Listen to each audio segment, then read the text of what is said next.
options. I mean, house prices are significantly more expensive in Australia. Inflation's running at a higher rate in Australia.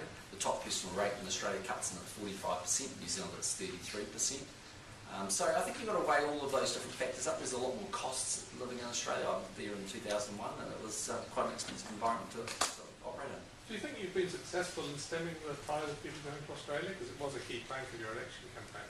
Yeah, well, I mean, if you look in 2009, it was a large reduction. In 2010, we're back to sort of the 20-year averages.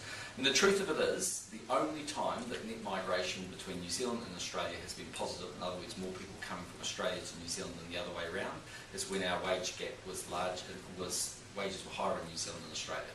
So if you want to close that tide of people going across the Tasman, you have to live after tax wages in New Zealand.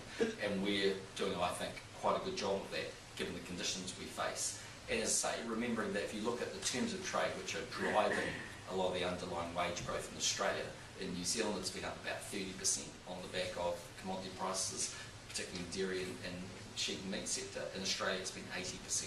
So they've been big beneficiaries of China buying a lot of iron ore.